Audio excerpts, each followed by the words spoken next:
Okay မင်္ဂလာပါရွှေကိုကျွန်တော်တို့တစ်ချက်ကြည့်ကြည့်မယ်ပေါ့နော် HUSD ကိုတစ်ချက်analyze လေးလုပ်သွားပါမယ်ဆိုတော့ရွှေကိုတစ်ချက်ကြည့်လိုက်မယ်ဆိုရင်ကျွန်တော်ဒါဒီမနေ့ကပေါ့နော်ဒါဘယ်ထိ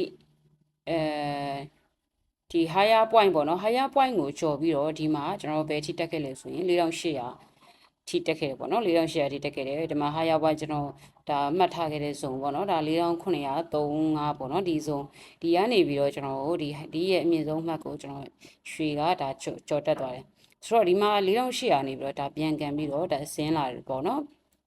ဆိုတော့ဒီမှာ lower point ဒီမှာဆင်းထားတဲ့ point ရှိရပေါ့နော်ဒီမှာရွှေကဘယ်လောက်ထိရှိလဲဆိုရင်ဒီမှာအနည်းဆက်ဆုံးကျွန်တော်4680ဈေးတန်းရှိတယ်ဆိုတော့အဲ့မှာကျွန်တော်အောက်မှာဘယ်ဈေးတန်းရှိလဲဆိုရင်4620ရှိတယ်ပေါ့နော်ဆိုတော့ကျွန်တော်တို့အဝယ်တွေဘယ်မှာဝင်မလဲပေါ့နော်လက်ရှိတော့ကျွန်တော်အဝယ်တွေမဝင်သေးနဲ့ကိုလက်ရှိဈေးတန်းကကျွန်တော်အဝယ်ရမယ့်စုံတွေမရောက်သေးဘူးပေါ့နော်ဆိုတော့ဒါကတော့ H1 time frame မှာပေါ့နော်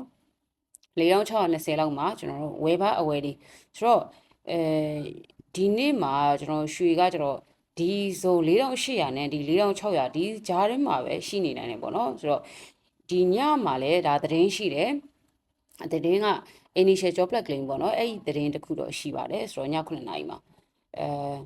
ညကြမှာကျွန်တော်လာရတော့ပြောင်းပါလိမ့်မယ်ဒီ Asia session မှာဆိုရင်ကျွန်တော်ဒီရွှေသေးရဘယ်ထိလဲဆိုရင်4800နဲ့ဒါ4600ဒီကြားထဲမှာပဲရှိနေနိုင်တယ်ပေါ့နော်ဆိုတော့ကျွန်တော်အဝယ်ဒီဘယ်မှာဝင်ရမလဲပေါ့နော်ဒါ first zone အနေနဲ့ဆိုရင်เนาะဒါ4680မှာကျွန်တော်တို့ဝင်လို့ရတယ်ဒါ buy entry ဝင်လို့ရတယ်နောက်ထပ် zone အနေနဲ့ဆိုရင်ဒါ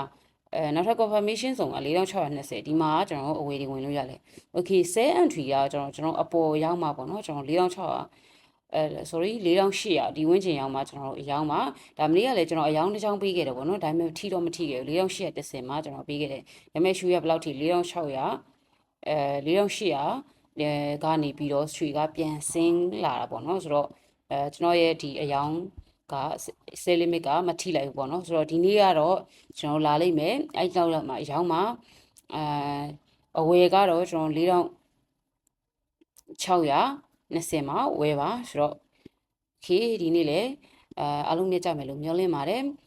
trading ကောင်းဖွင့်ခြင်းနဲ့သူများကျွန်တော်ရဲ့ personal chat box မှာလာရောက်ပြီးတော့မေးမြန်းလို့ရပါတယ်အားလုံးကိုကျေးဇူးအများကြီးတင်ပါတယ်နောက်ထပ် analysis video တွေမှာပြန်တွေ့ပါမယ်